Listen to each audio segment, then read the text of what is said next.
I'm Sam Rose, and you're tuning in to Commerce is Chaos, the podcast for consumer brand founders who know that building a business is messier than the highlight reel shows. Your supplier just missed their deadline, your top product is out of stock, and your competitor somehow launched the same thing at half the price. Sound familiar? Every week, we dive into the real problems that keep founders up at night, from inventory disasters to supply chain nightmares, because surviving the chaos is what separates brands that fail from brands that scale. Today, I'm joined by Adam Hiner.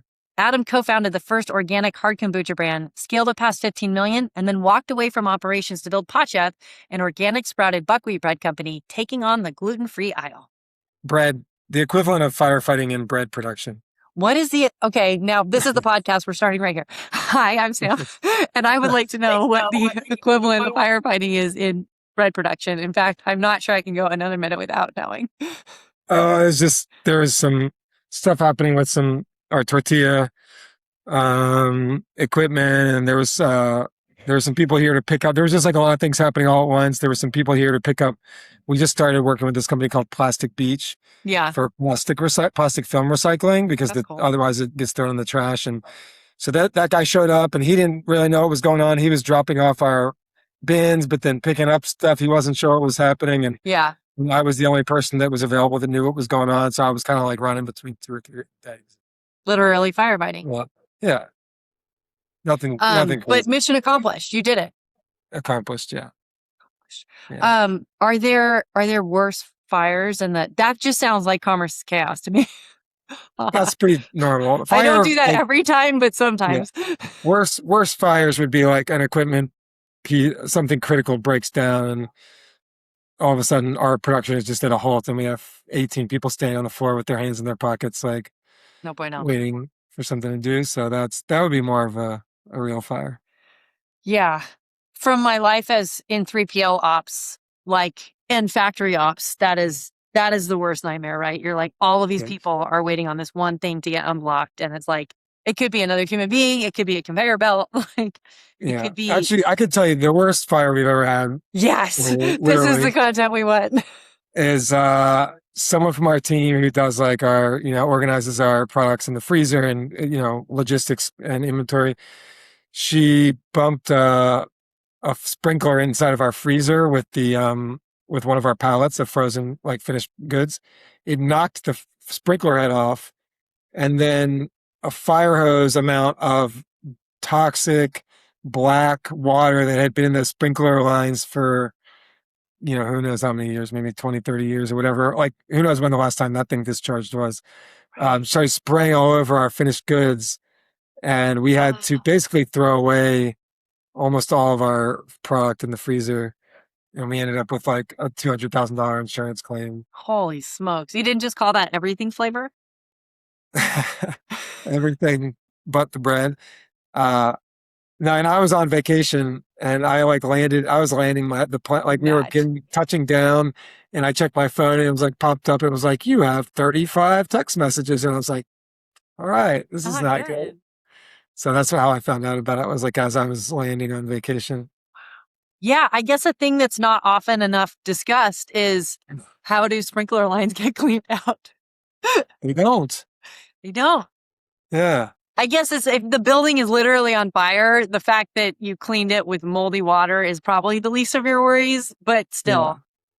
Yeah. And it was gross. I mean, we had to hire a professional cleanup crew to come in and clean the freezer. I mean, that alone costs like $20,000 just to have them come in and clean the freezer. How long was production down for as a result?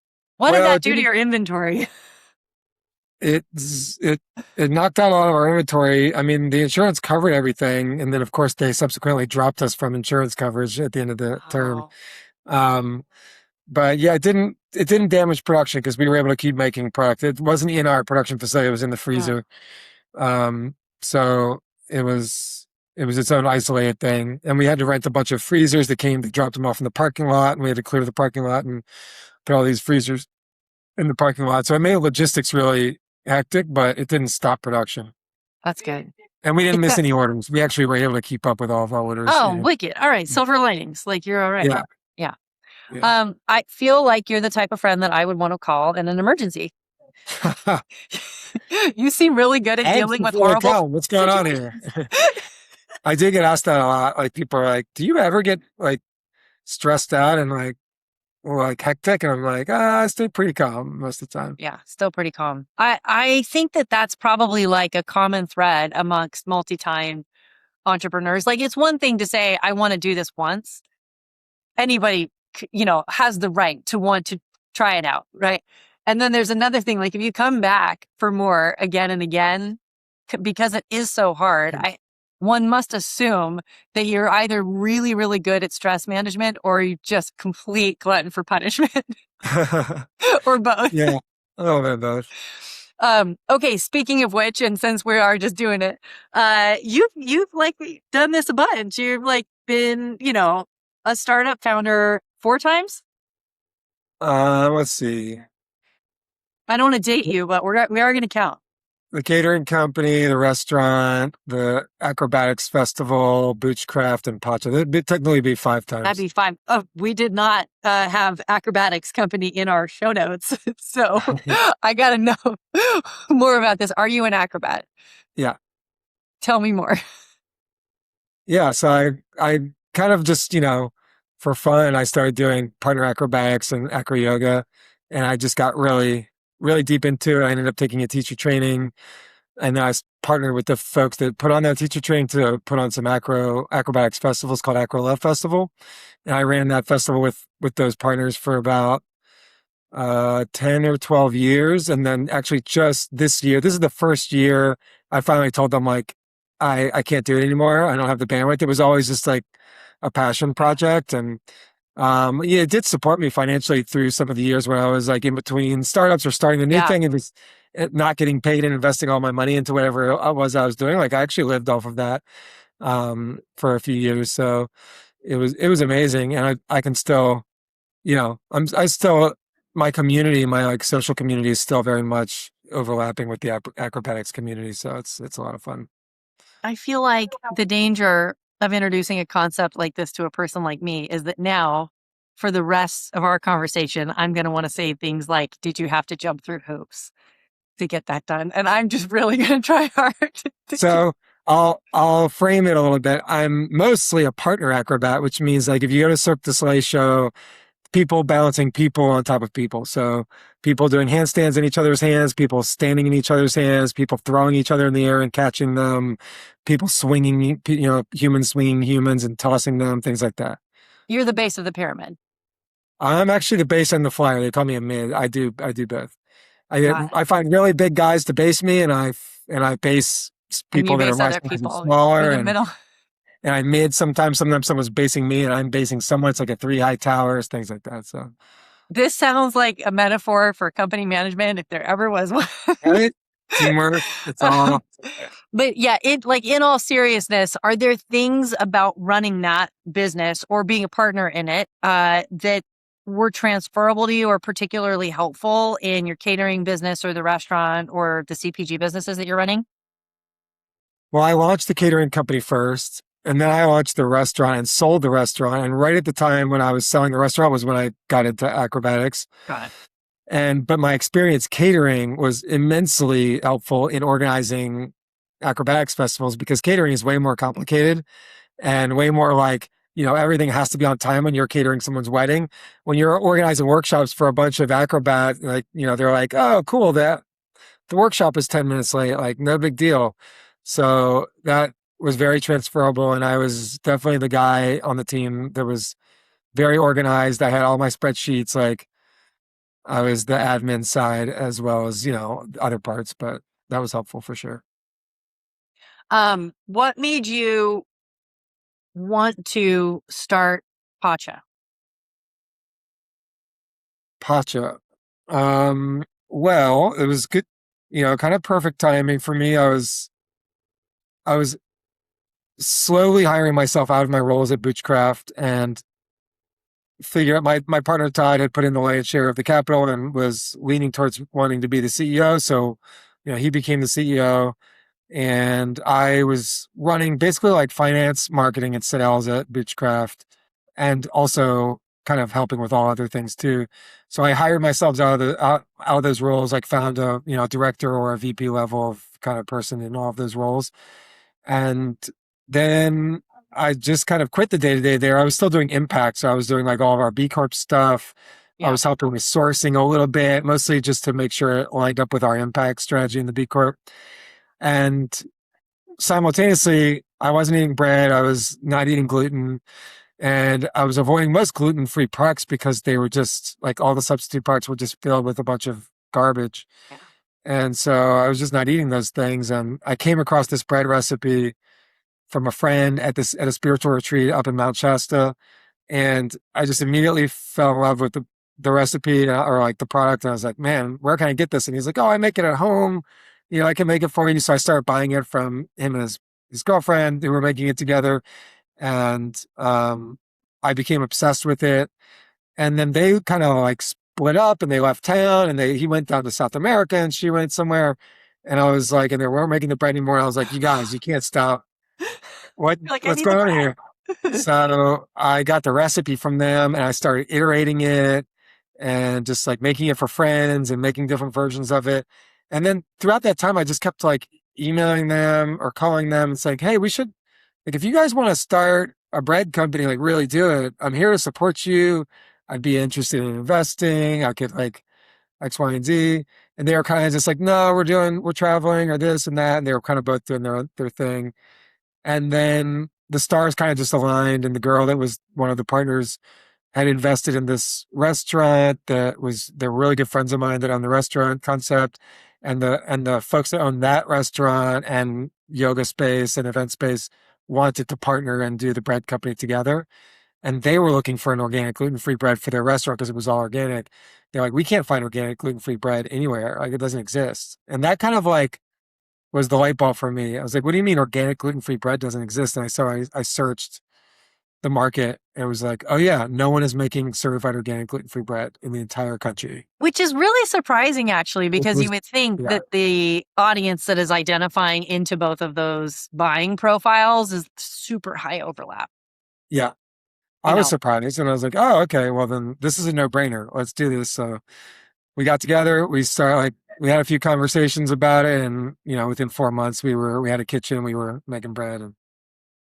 And did you started at a community kitchen, but it sounds like from your stories now, you're pretty vertically integrated. Walk us through like that path of just what were the stair steps of, I don't know, like building by building that you went through to get to where you are now? Yeah, so we started it was actually a really cool concept, these little 350 square foot kitchens. It was one big building and each company had their own kitchen. No one was sharing a kitchen with anybody, but they were all these little, they were just a little room, but they were all health code, like ready to go. They had sprinklers and hoods and, just bring your own ovens in there and bring your own refrigerator and like, you're ready to go, plug everything in and start. Did you check the quality of the standing water in their sprinkler system at any point? I didn't know, but I hadn't busted a sprinkler head open yet. I didn't know that was even a thing. That could be like Adam's bucket list. Yeah. Every building it goes through. I did check the height of my pallets and the height of the sprinklers, and like that's a thing. We adjusted the height of our freezer shelves after that incident for sure. Oh, there you go. It's like another level of spatial awareness that you never lose. Yeah. You never lose. She only had like 2 inches to spare every time she put a pallet away. That was actually lucky that didn't happen today. So those were pretty cool because we got to have our own space. The idea of working in like a communal kitchen where there was like 30 companies in there and booking hours and stuff, it didn't really work for our flow. So we started there. We ended up renting 2 of those kitchens. We had like 2 of them side by side. We actually had a company right in between us. This is kind of a funny story. Coyotes is a company that they make organic gluten-free tortillas. Yeah. They're kind of a direct competitor of ours now for our tortillas, but they had a little kitchen right in between us and we had the 2 kitchens right on either side of them. And we were like really good friends with them. There was a couple other cool brands that we became friends with inside those kitchens. And then I found this space that we're in now. We were looking for a really long time. We were thinking about building out a brand new space. And we found this space, which is 10,000 square feet in an 80,000 square foot building. And the other 70,000 square feet is occupied by a Dunkin Donuts manufacturer. So amazing. Quite the opposite, but they have actually, they're kind of our landlord now. They sublet to us and they have also invested quite a bit of money into our company, and they saw the opportunity of like, hey, we are mostly invested in Dunkin Donuts and Jimmy John's and some other stuff. And like, this seems like this is actually the future of where food is going and It's like a being health hedge. conscious. And yeah. It's like a So CPG hedge. they gave us free rent for a long time as kind of an investment. And so that's been a good partnership, and we're able to work well with them. And, you know, as we've grown, we've been able to take more space that they've carved out for us and stuff like that. So we have completely separate facilities. We're not like making donuts and Pacha bread side by side, but you walk right out of our, you know, through a door and out of another door, and it's a bunch of Dunkin Donuts in there. I And you mean, can I feel slip on like a Pacha donut sandwich is in your future at some yeah, point. you can It's like the slide true across carb the living. donut grease floor. Yeah. Like you can just do like the dirty dancing or like the risky business. You can Yeah, slide all the way slide across right the in. entire facility because of the grease on the floor. I actually feel like a Pacha donut sandwich would be the perfect like marathon food. It's got like some basic, simple carbs, just like straight sugar to the veins. Then there's like complex carbs on either side. This is like you can take this to the masses. We could do a special release one month. Yeah, should consider it. I actually do wonder. That seems like the type of you know. Fun guerrilla partnership that would just be totally subversive and like shocking to everybody. However, it does not respect the gluten-free No.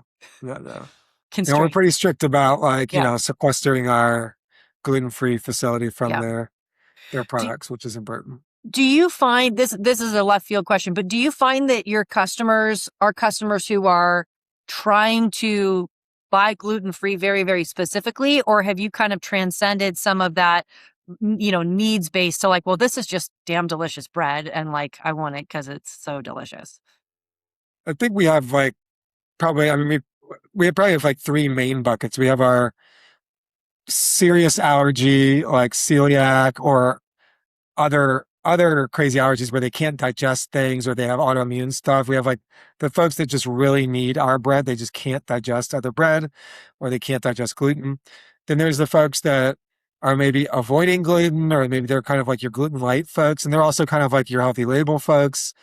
So they appreciate Pacha, I think, because we have a clean label. It's all ingredients you can recognize. It's organic, kind of checks all their boxes, but they probably also eat a slice of organic sourdough every now and again. Like I'm actually one of those people.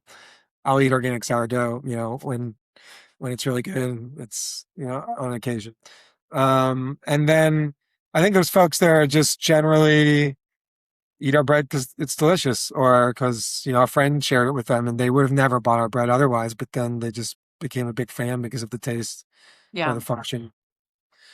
Our English muffin is the top selling gluten-free English muffin in the entire natural channel. So that's like Sprouts and every independent natural store and a lot of like small independent chains. So it's, you know, it's definitely transcended like the gluten allergy. It's definitely the top selling English muffin in my household too. And mine My too. kids love them. Like will not eat other English muffins because they really like yours. The kids in our house call them circle toast.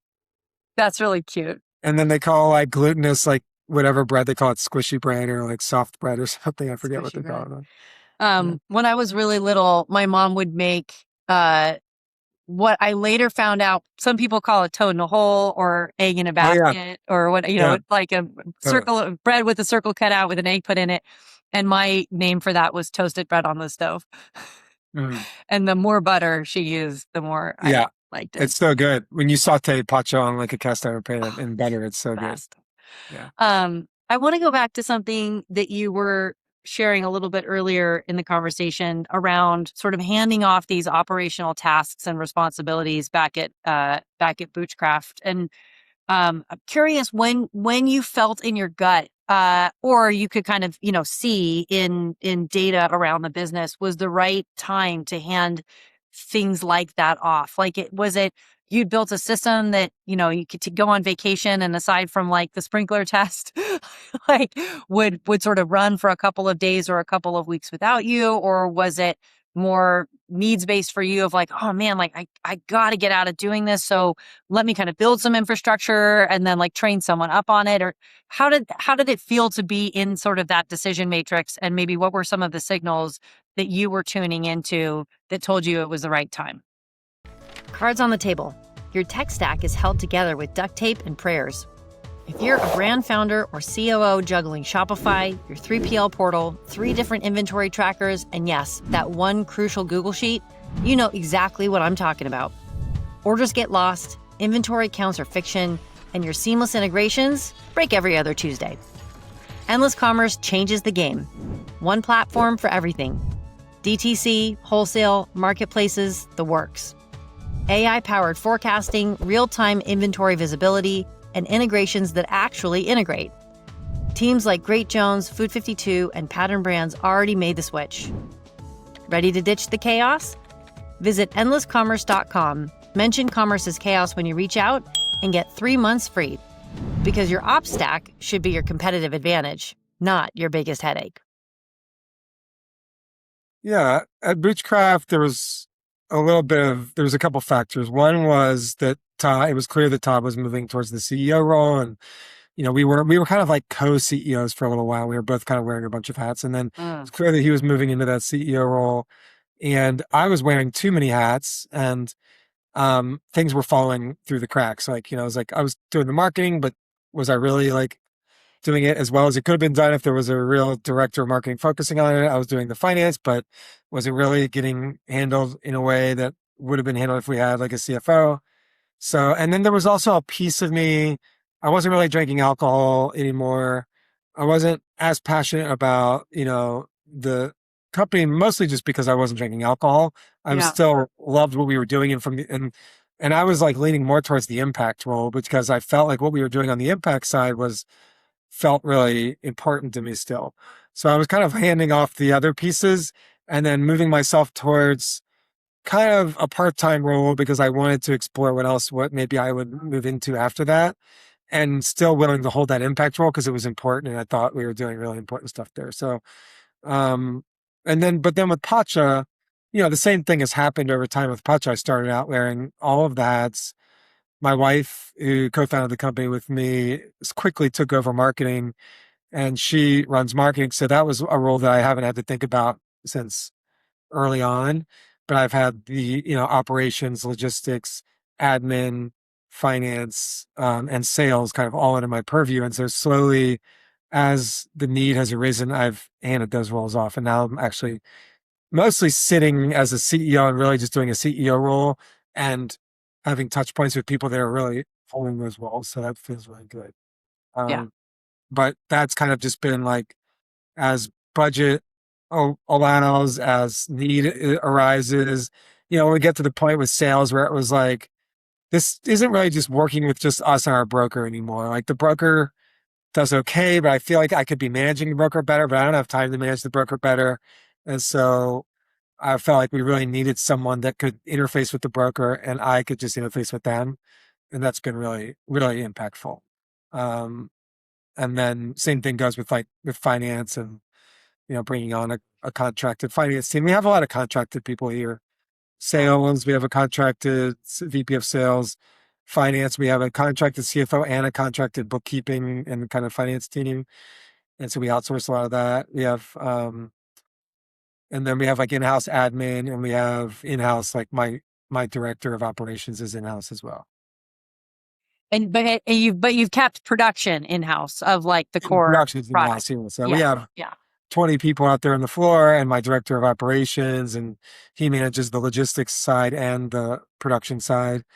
And he just came on in January, and he came with a lot of experience in this industry. And before that, we had a guy that was more of like, like a restaurant management type of experience, and was a little over his head as far as like experience. And as we were growing, we were starting to just like feel that. And so it's been really, really amazing to have Ramiro, who's our operations manager, on. And that's been like a big weight off of my shoulders. And I've been able to zoom out a little bit and focus on the big picture.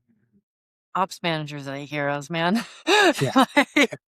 Hi, Ramiro. Yes, and having a good ops manager. It's interesting too to watch you kind of build a complex business, and just being in CPG period is complex. You've got regulatory concerns, and then there's packaging, there's all the retailer compliance, and uh, but you've got two ingredients, which I find so appealing. um, Very appealing. Yeah. can Without giving away anything that you view as a trade secret, can you talk us through a little bit of what the production process looks like, and maybe how much patience it takes to like, you've done this a couple times now, like work with a thing that requires fermentation and time and like nature to sort of run its course. And also there's a live aspect to it too, of like things Yeah. could go wrong because there's there's living things that have an impact on the final product. So anything that you can share about just like almost like the illustrated how it's made for your original loaf would be rad.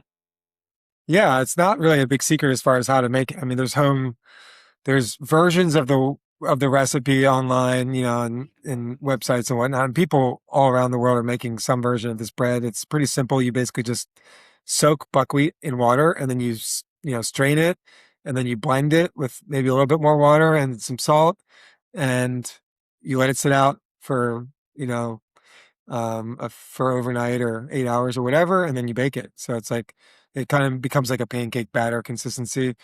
Pour it into a loaf pan and throw it in the oven, and you know, it comes out, and it's so you get the soaking sprouting benefit, you get the fermentation from the wild yeast and bacteria, and then you bake it off. And so at face value and doing it at home, it's actually pretty simple.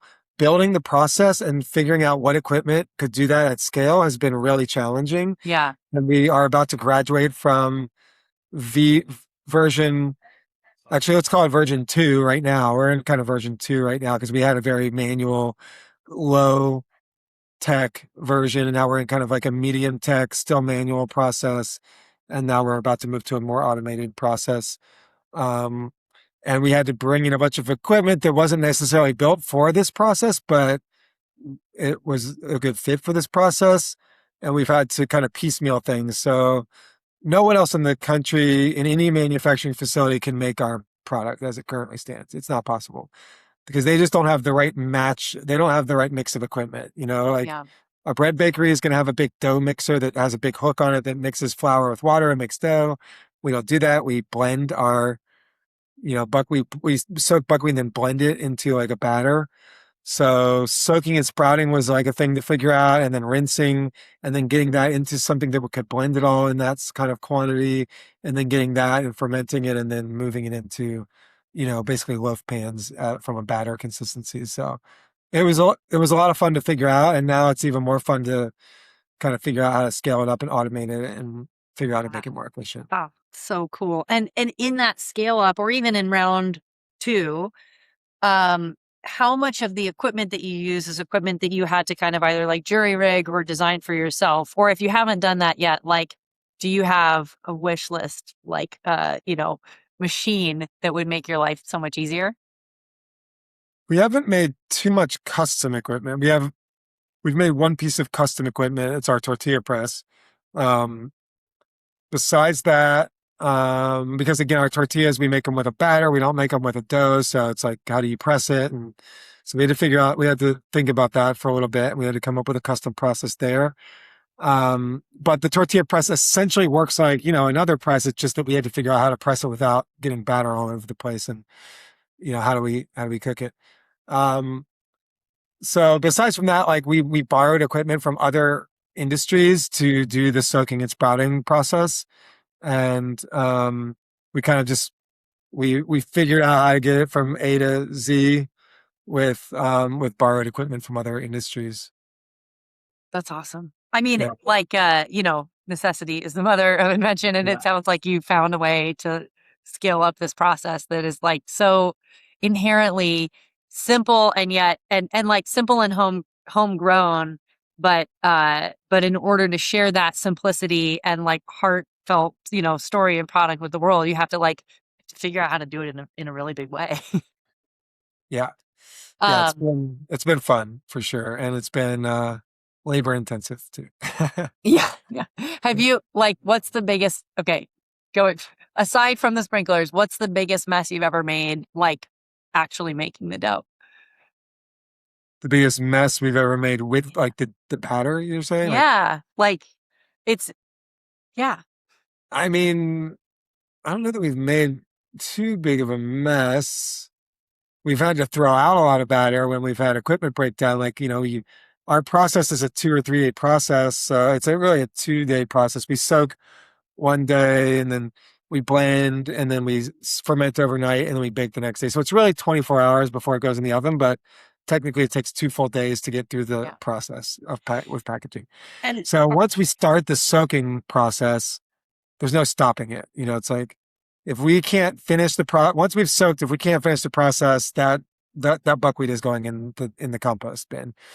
So we've had a few times when our blender has broken down, after we've already soaked the buckwheat for that next day or for that day or whatever. So we've had times when it's like, oh, we've got 30, buggies got like 2,000 pounds of buckwheat underwater and our blender's broken down and the part comes from Spain. So it's going to be a week before we get the part. We're shut down for a week and this is all going in the compost, which has been kind of sad. That's sad. Yeah. But you can grow new buckwheat, I guess, with that compost. Hypothetically. What's that?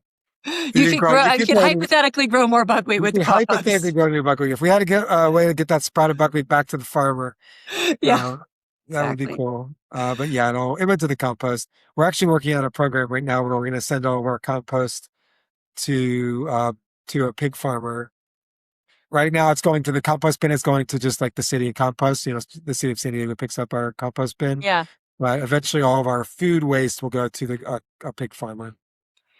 I love that circularity, and you've, from what I've read, kind of brought a lot of that perspective into sourcing in the first place. And I would love to talk about just like the buckwheat supply chain and like how you're growing your supply chain with the business and maybe some of the kind of regenerative farming techniques. It's a mouthful, that you've been a part of in kind of helping that supply chain get established and also grow along with you. Yeah, I love talking about buckwheat supply chain. That's one of my favorite topics. So happy to talk I about actually can't tell if you're serious, but I'm totally serious. Yeah. No, I love buckwheat is kind of one of the reasons why we started Pacha. It was just like, oh wow, we can make bread with this inherently regenerative crop and it's good for the soil and farmers can grow it on a short, growing cycle and it's a good crop to rotate and it attracts pollinators. It just got all these benefits. And so to be able to start a business and a food product with a main ingredient, really an only ingredient that's like inherently regenerative was really awesome because at Boochcraft, we kind of had the opposite issue where we were sourcing millions of pounds of fruit to juice all of our fruit or to make all of our juice. And, there's not a lot of like supply chain out there for regeneratively grown fruit, like if you're buying millions of pounds of fruit. So that was a pretty tough supply chain to shift from organic to regenerative organic, but we were kind of already in that sweet spot with buckwheat. So for us, at first it was tough because we were small fish and it was just like, no one's growing. You're not contract growing like 1,000 pounds of buckwheat. No one cares. Like, they're just like, oh, you should just buy it from the mill. We're not doing that for you. And even then there was early days where it was like, even buying it from the mill was like, we weren't buying enough. But then once we started buying it by the pallet and then buying from the mill, having those conversations with the mill and saying, hey, large buckwheat mill that sources organic buckwheat for us. Can you source regenerative buckwheat and can we talk to the farmers that you're sourcing from about getting certified regenerative? And the mill that we were working with said, I'll just introduce you to one of the farmers. And so they introduced me and I had a conversation with a farmer and it didn't go very well. They were like, what do you want me to do with the regenerative what? They were just kind of like, I don't understand what you're talking about. And I was like, maybe I'm not explaining this right. Like, I want to buy all of your buckwheat, but I want you to grow it in this certain way. And they're like, the mill already buys all my buckwheat. And I was just like, okay, this is confusing. I'm not sure if we're going to get to the bottom of this. And so that didn't work. And then eventually I found a farmer who was in the process of getting certified regenerative, who was already growing buckwheat and who was sourcing ingredients from other farms and like kind of aggregating them. So his name's John Strophus. He ended up basically becoming our buckwheat source and going out and sourcing regenerative, like going to farmers who weren't already growing buckwheat, Yeah. contracting the buckwheat with the farm, saying, "Hey, add this to your rotation, and this company's going to buy all of it from you." Yeah. And in addition, they want you to get certified regenerative, but it's not hard. I'm going to walk you through the process, and you're going to get a premium for, the buckwheat, and it's a kind of a win-win. So he's handled that side for us and helped us to source the regenerative buckwheat, and it's all verified through Soil Carbon Initiative. And really, the idea, is like they're already certified organic, so they're already kind of doing probably some things regeneratively. They're not spraying much, if anything, on the soil, and they're using compost and manure. And then the regenerative certification just kind of is like okay, let's take this one step further. Like, are you rotating your crops? Like, are you always keeping your field planted? Are you, composting on farm? Are you, do you have animals integrated into the farm? Are you testing your soil? Is your soil carbon increasing? Like, are you increasing soil carbon in the Yeah. soil? Like, really, regenerative farming is all about like improving the health of the soil. And if you're testing your soil and your soil health is improving and carbon is going into the soil, then you're succeeding in regenerative farming. And so that's kind of like just that added layer on top of what farmers that were already kind of growing organically. Um, what else can we do with buckwheat? Like, can you make buckwheat kombucha? I know that you can make bread with kombucha, but can you make kombucha? Can you make You can kombucha make with buckwheat? milk. You can make buckwheat milk. There's a really cool company that was called BAM, BAM, and they just got bought by another company. And so this company is going to be releasing buckwheat milk. I don't know if this is public information yet, so I can't share the name of the company yet. I have to ask them if it's public, because we're actually talking to them about buckwheat and the buckwheat supply chain, and we were good friends with the girl, or like we knew the girl who was doing the buckwheat milk. We kind of know all the buckwheat companies. Like, Yeah. there's a buckwheat cracker. There's Isn't it a small buckwheat, world, the buckwheat world? It's like, yeah. There's a buckwheat granola, Little Bucks, and there's a buckwheat cracker. It's called Better with Buckwheat, and then there's buckwheat milk, which was BAM. we need And buckwheat so booch. buckwheat boots, that would be interesting. I don't know how that would work. You could probably make like a roasted buckwheat tea as your base for the booch. Yeah. That could be interesting. I have to try that. It's the second collab. You could definitely make some sort of like a buckwheat beer, I would imagine. Yes. Yeah. So that's interesting. The buckwheat milk thing. And so we're really interested in like partnering with other buckwheat brands too, and like figuring out how to build out a more robust buckwheat supply chain and figure out how to collaborate on that. But other buckwheat products, we've got a lot of ideas in the hopper. I don't know that I can share all of those ideas, but there's a lot of ideas in the hopper. So yeah, those aren't public information yet, though. We'll kill it. Yeah, yep. TBD. Well, you'll find out TBD. soon enough. Yes, you'll come back, and we'll do the big reveal. Yeah. And you'll send me some buckwheat booch, which I've now Buckwheat. on I'll my have to work on that. wish list of, or buckwheat beer. But is there any product challenge that you've had, or like thing that you wanted to do that you felt like you needed to wait until you were a certain scale to do? Or have you basically been able to kind of accomplish the mission, in a stepped way as you've gone? Are there things that you're like kind of waiting for, and when we're in 1,000 doors, or when we're at some externality that will like unlock the next phase of growth for the business?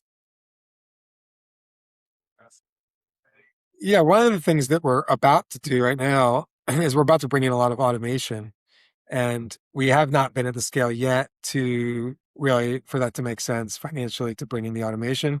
And now we're at that scale where the automation makes a lot of sense, and it's going to help us to increase gross margin and become get close to profitable. Right, we're not profitable yet, but we'll be like, once we bring in this automation, we'll be knocking on the door of profitability, which is really exciting.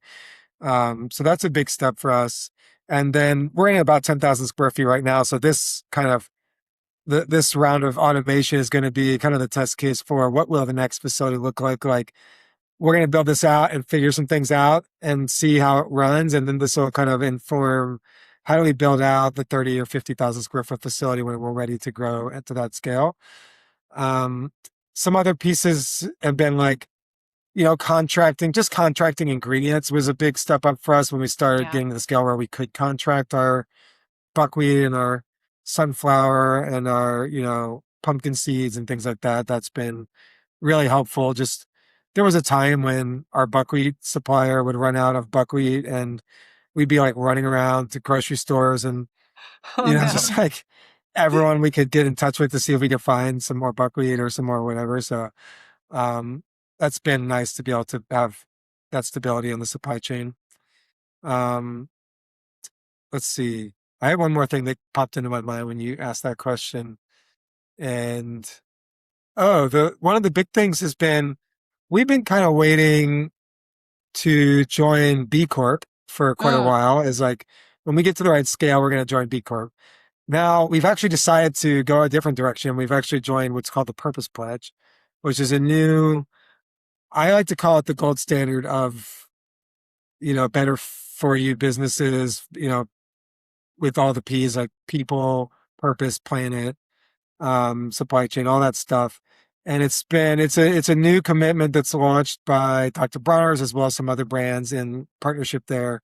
We're actually next door neighbors with Dr. Bronner's. This is Dr. Bronner's on the other side of this wall.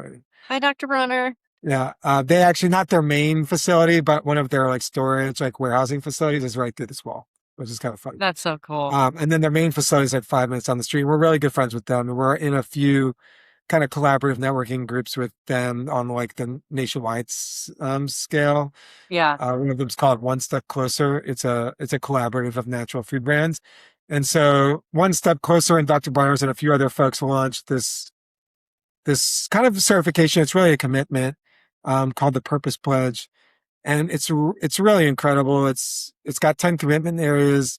It tackles everything from supply chain, employee welfare, greenhouse gas emissions, zero waste, the salary gap, like the salary gap between, CEO, highest paid to lowest paid, just like there's all these different, commitment areas. And within each commitment area, you make a plan and you have a 3-year plan. And then eventually you have like a 9-year, there's like it goes in 3-year cycles.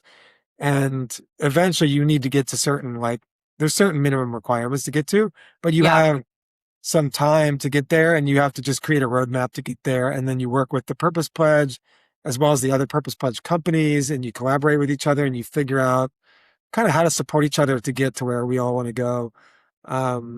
And it's a really high bar, there's some pieces that we were already doing that was easy for us, but high bar for most companies. Like I think 80% of your supply chain needs to come from, or your revenue needs to come from 70% certified regenerative organic products. So we were already beyond that when we started, but a lot of people, that would be like a huge step for them to change their whole supply chain to regenerative. So that was nice that we already had that going. But the other things like greenhouse gas emissions, where it's like, okay, we've got 9 years to like get to whatever this like milestone is that we need to hit. We just need to set some targets to get there over the course of 9 years. Yeah. Is that the sort of thing that is like, what's the slope of that curve? Is it a little bit every year for those 9 years and eventually sort of like you're at the target? Or do you start fast and then like the final miles are the toughest part, or the inverse of that? It's kind of like starting out for most of the stuff is like start measuring, because most of these things you probably not measure. If you're not measuring it, you need to start measuring it. So measuring, okay, what is our waste? Like how much are we producing? What are we putting into the landfill? What are we recycling? What are we composting? What is our greenhouse gas emissions footprint? Things like that. So starting out measuring and then creating a plan of action of what's the lowest hanging fruit? Where one of the few places where we're pretty like the majority, whereas like 80% of our greenhouse gas emissions coming from, and like, what 2 or 3 vendors are creating like the biggest footprint for us. And then starting to chip away at it. And it's, nothing's like, it's never like, oh, you need to be creating zero emissions or you need to be creating zero waste. There's always that like ongoing effort to just keep getting better. And then there's just certain thresholds that you just have to be over, you have to be beyond to be a part of the purpose pledge within a certain period of time. Got it. But I think ideally you're chipping away at it every year. If you've got, if you've got 100 tons of waste and you're trying to get back down to like 20 tons of waste, then ideally you're cutting back 10 tons a year or 5 tons a year or something as you go. Otherwise, it's like procrastinating on your homework. Yeah, you can't you can't be planning for 9 years. And I think the Purpose Pledge folks and other folks that are mirroring and supporting in that process would be saying like, hey, like this plan doesn't really seem like it's going to work. It says like you're going to just like talk about it for 8 years and then you're going to cut all your 100 tons in year 9. Like that's probably not very realistic. So you'd probably get a lot of feedback on your plan if you came with a plan that showed that. And it also seems like the type of pledge where there is an intrinsic desire by the people that are taking the pledge. It's not just for marketing. It's not just to have a badge on your website or on your packaging. Like there's a real intrinsic kind of drive to it. So there's nice alignment there too. Yeah. And, really it's like, there's no cost to doing the program. The cost is the cost of making the changes. Yeah. And it truly is like a collaborative, just like ground up movement. Like, oh, we're all doing this together. We're all investing in it together. I mean, Dr. Brothers obviously is investing in it and putting money towards it to support the brands to get to where they need to go and to have the people to administrate. But it's really like, it's no one's making money just trying to push a certification. It's like everyone's in it because they care about the end result. So that's really important, I think, too. All right. Last question for you. And this one's a little bit more personal in nature. I work with my spouse. I know you work with your spouse. Tell us a little bit about like what you love the most about that. Maybe some things that are hard about it, but that aren't going to get you in trouble once the episode airs. Well, lucky for me, my spouse, our name is Maddie, before this, she was a PhD scientist. She was a PhD in oceanography, and she left that. She left science. She was working for UCSD postdoc, and she left that to jump on board with Pacha and to kind of co-found Pacha with me. And so lucky for me, she's extremely intelligent and extremely efficient and really good at what she does. Anything, whenever she does something, she's really good at it. So lucky for me, I'm her boss, but I don't really have to worry too much about like her getting her, I'm technically her boss. I say that very loosely because like we collaborate on most things. I don't feel like I need to tell her what to do. She really is a co-founder, and she's also sits on the board. So she's also technically my boss. We're kind of like, we're playing both roles, but we're working together. She can get you back. Yeah. It's like, she's just really good, and I lean on her for a lot and she leans on me for a lot. And I think we both have strengths in different areas. And in our day-to-day, we actually don't interact that much because she's running marketing and she actually does it virtually. She works from home, and we have a daughter that, she helps to manage her flow a little bit more than I do because I'm at the facility more often. I'm here 3 days a week. And she has a virtual team that she manages. So they're all remote.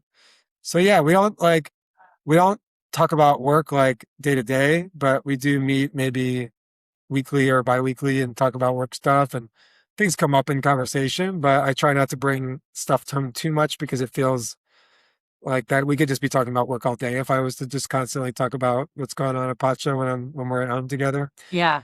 So it's actually pretty smooth.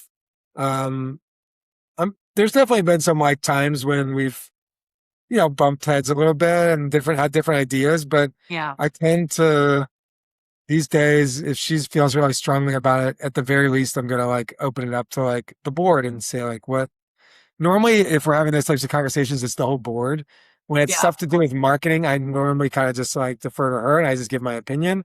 And when it has stuff to do with like sales and finance, she's really not involved in the day to day on that stuff. So she doesn't, jump in. So it feels really good. And it feels really good, like co-creating, with her. And, we do other things together as well. We do a lot of things together. We co-create other creative things. So music and different stuff. So yeah, it's That's fun. awesome. That Yeah. sounds like a great balance. And sharing hobbies too is like a great way to like you still be together, but counterbalance the work part of that with, Yeah. some other theme. I think it'd be a lot more challenging if we were in the same department and we were like working Yeah. together, like day to day. I don't think I would necessarily want to be doing that just because it might feel like a little bit too much. And it feels nice that I get to come home and like see her and be like, I haven't seen you all day. Like, Yeah. let's just hang out and not talk about work. And it's nice. That's Yeah. awesome. This has been such a great convo. Thank you for coming on. I would love to come down. Yeah, we're neighbors, so I'd love to come down and if you'll have me, like, see the facility sometime. Maybe you can teach me how to bake. And it's really nice to see other SoCal-based brands and businesses making a mark. Yeah, absolutely. I'd love to have you. Come on down.